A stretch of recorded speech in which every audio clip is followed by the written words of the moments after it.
Hey guys, welcome back to another review. And this video, I'm doing a product review on a particular paintball marker that I like. I'm a big fan of this company. I have been since they came out in I think it was 2009 era. But I love Azodin. I always have been a big fan of the Azodin paintball markers. I own two of the KP3s, which is their pump guns. Amongst my other pumps, I love these guns, and the first one I ever bought was their Kaos. Their Kaos was like $89. I mean, it was a basic marker, but it got the job done, and I had fun upgrading it. It was a very inexpensive marker that I got to upgrade fairly cheaply with CP parts. The owner of Azodin used to work for Kingman Spider back in the day. He was the one who designed the VS series of Spider markers. They were actually one of the most popular Spider electronic markers back in the time. He designed those, and some of the things he had put over to Azodin was the nice things about the Spider VS markers. Now, with that being said, people have a tendency to think that Azodins are cheap markers because the guy used to work at Spider, and then they're associated with cheap markers, and it's also because it's a blowback mechanical marker. There's nothing wrong with a blowback. We all started with a blowback marker in some shape or another form, or most of us did at least. Some of us are old enough to have said, yeah, we started off with a pump gun. But there's nothing wrong with blowback markers. The only thing about blowback markers is they aren't usually very soft on paint. They require high pressure, 750 to 1200 psi of output pressure from your tank. So you can't use an SLP tank on them. And they have a tendency to be pretty harsh on today's brittle paint. Now, back in the day, paint was a lot harder, so it really didn't have a problem with these hard mechanical markers. But with the right mixture of paint and the right, spring tensions and all, you can get a Spider or something like that to work today and not chop paint. Now, don't get me wrong, these are blowback, but Azodin doesn't make their markers very much like a Spider. They use autococker threading. They use, a different valve size. Their valves and springs are more closer to an autococker than they are to a Spider. If you look at the size and dimensions of them, so there are differences. And they use ion threaded feed necks, which was a very popular feed neck size. Same ones the Intimidators used to use. I want to say the Dyes used to use those. Angel LCDs use those. They were very popular. So they use a lot of proprietary parts that a lot of people did. They have integrated dovetails into their markers, so you don't have to buy a rail for them. So there's a lot of things. So anyway, enough about Azodin. Let's talk about the KD2. So this is the updated version. So it'd be the Kaos Deluxe second version. So the Kaos the Chaos Deluxe was kind of a mixture of the Azodin Zenith and the Azodin Chaos. The Zenith was like their high-end electronic marker at the time, and then the Chaos was their low-end mechanical marker at the time. They mixed the world and made a phenomenal mechanical gun. And I'll show you why in a minute. But then they came out the second one with a lot of upgraded parts. A lot of the things you see on the KP3, they put into the KD2. Now, this was purchased new. I don't purchase guns new very often. I'm very cheap. I buy used, or I build stuff piece by piece with my pumps and all. So this is actually mine. I bought it. I paid full price for it. Bought it from PB Sports out of Fort Wayne, Indiana. My favorite local shop. Always support local. And so I am in no association with them. I just like supporting them. But this was purchased from them by me, new, and so I'm gonna just reveal it. And I like budget markers. So let's open it up. See what we got. So, manual, very nice manual. Whoopsie. So, it's got O-ring size charts, where they go. I mean, this marker retails for $174. All right, so $174 mechanical gun, cheaper than the E-Tech, but this is not a competition. Two different guns. Show you how to take them apart. Kind of basic instructions. Complete breakdown of the marker. Warranty card. We have the KD2. We have, oh my gosh, it's a lasered engraving, so it's a nice box. The back size, it does not say, so let's see what that back is. If I can find my, what in the heck did I do with it?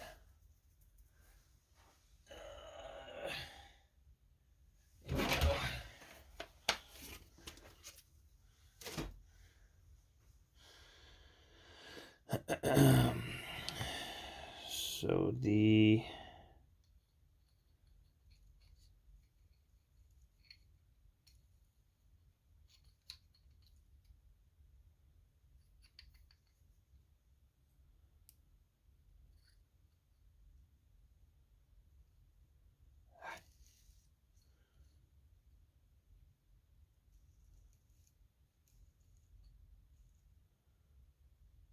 So it looks like a .88 on the back. On the stock back, it's .88. So they probably call it their 8.9 barrel back. So 8889 for the stock barrel.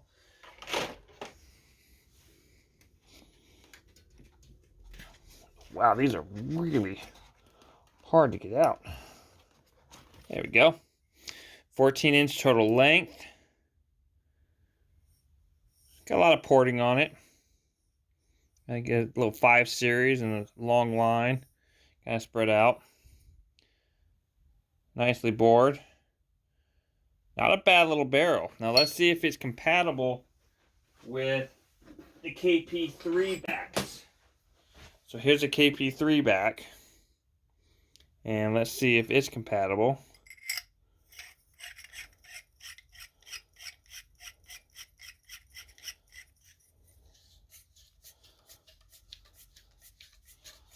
Yep. So you can use your KP3 backs on the KD2 front. So that's good knowledge to have. But for now, for the video purposes, we're just going to use the stock.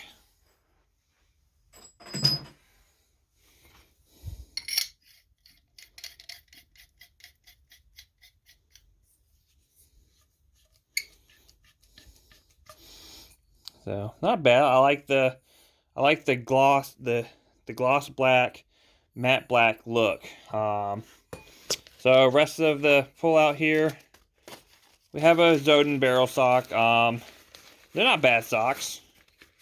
I like them. Nice and thick at the end. Nice stitching. You do have a few extra parts. Looks like some Allen keys, some O-rings, some detents. Little pieces to keep it alive. So let's go ahead and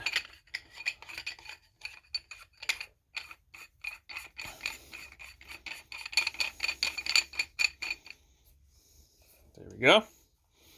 Here she is in a hole. Looks good.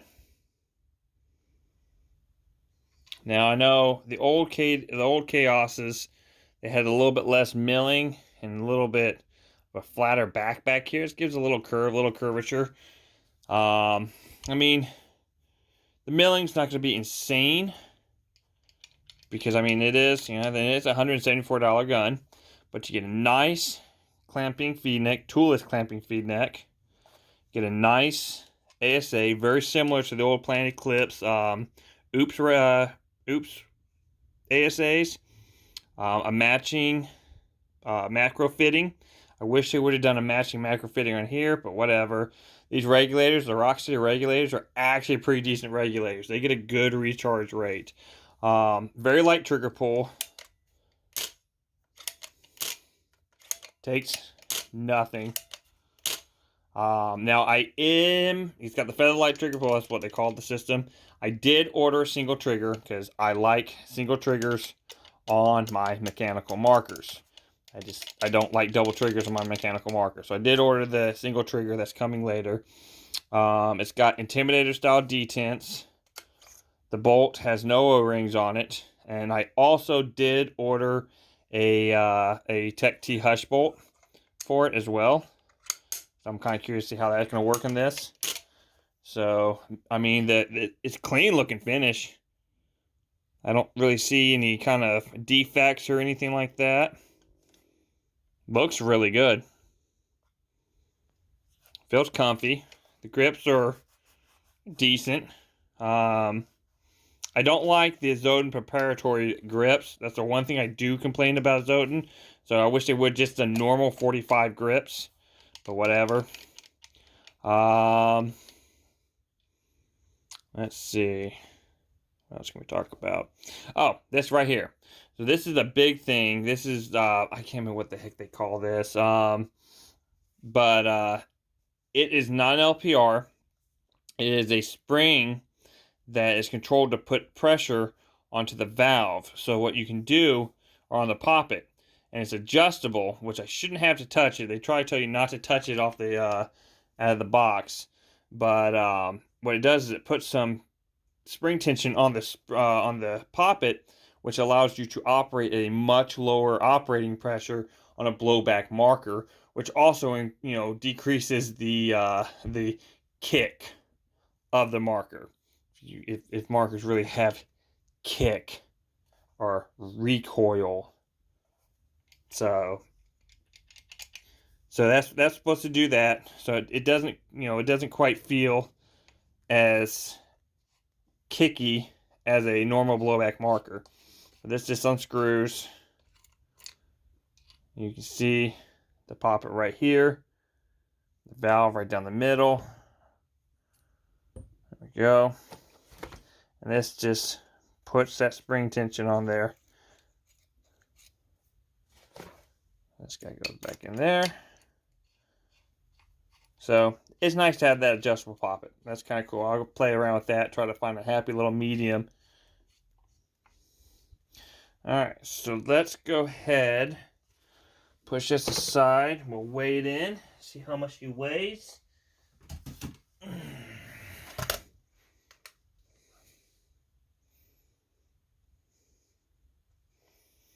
Okay, get the parts out of the way here.